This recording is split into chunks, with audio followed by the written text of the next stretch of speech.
The art gallery was a place of elegance and refinement, a sanctuary for those seeking solace in the embrace of creativity. Its pristine white walls were adorned with masterpieces that seemed to come to life, each stroke of paint a whisper of the artist's soul. But amidst the beauty, a single painting stood out like a festering wound, a macabre masterpiece that seemed to beckon me with a sinister allure. I had always been drawn to the darker aspects of art, finding a strange comfort in the shadows that danced across the canvas. As I gazed upon the painting, a chill ran down my spine. The frame was ornate, the wood carved into intricate patterns that seemed to writhe and twist, as if captured in a moment of eternal torment. The painting itself was a maelstrom of darkness and despair, a haunting portrayal of a desolate landscape shrouded in fog.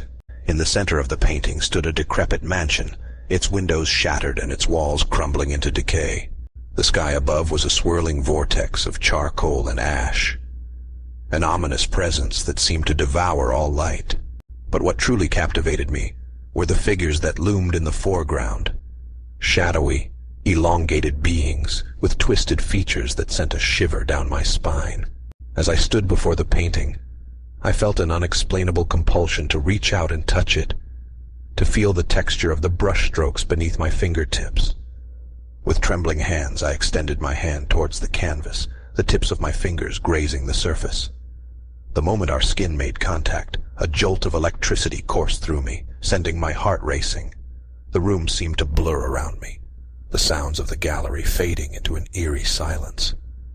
I was transported, my senses overwhelmed by the scene unfolding before me. I stood on the threshold of the decrepit mansion, the air heavy with an otherworldly presence. The ground beneath my feet was damp and cold, the fog swirling around me like a living entity. The figures from the painting materialized before me, their elongated forms casting grotesque shadows on the ground. Their eyes glowed with a malevolent light, and I could feel their gaze boring into my very soul. Fear clutched at my chest, threatening to suffocate me, but I was unable to tear my eyes away from the haunting sight. A voice, a whisper carried on the wind, slithered into my ears. "You have unlocked the door, mortal. You have awakened us from our slumber." The words echoed through the air, each syllable sending a shiver down my spine. I tried to speak, to demand an explanation for this nightmarish ordeal, but my voice failed me. The figures began to move, their forms contorting and twisting in a grotesque dance. They circled me, their movements synchronized and unnatural, as if puppet strings were guiding their every motion. "You are now one of us," the voice hissed, the words crawling beneath my skin like 1,000 insects. "Bound by the curse of the painting, forever trapped in the realm between worlds." A sense of hopelessness washed over me, a realization that I had become entangled in a web of darkness that I could never escape. The mansion's doors creaked open, revealing an abyss that seemed to stretch into infinity.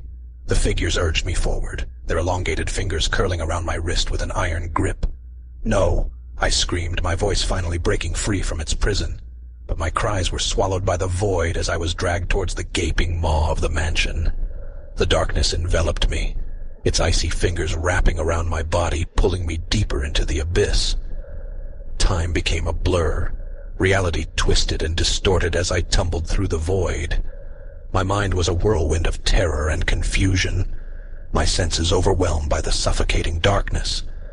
And then, with a jolt, it all came to a halt. I stood once again before the painting, the gallery's white walls surrounding me. My heart raced, and I stumbled back from the painting, my breath coming in ragged gasps. The room was no longer silent. The sounds of the gallery had returned, the murmur of voices and the shuffle of footsteps filling the air. I was back, but I could still feel the lingering touch of the figure's hands on my skin, the chill of the void still clinging to me. I tore my gaze away from the painting, my eyes burning with a mix of fear and disbelief. The once mesmerizing masterpiece had become a portal to a nightmare realm, a curse that had ensnared me in its grasp. I stumbled towards the gallery's exit, my footsteps echoing in the cavernous space. As I stepped out into the cool night air, I couldn't shake the feeling that something lingered behind me, a presence that continued to watch and wait. The painting's curse had forever altered my perception of reality, leaving me to wonder if the darkness I had encountered was truly confined to the canvas, or if it had followed me back, a sinister specter that would forever haunt my every step.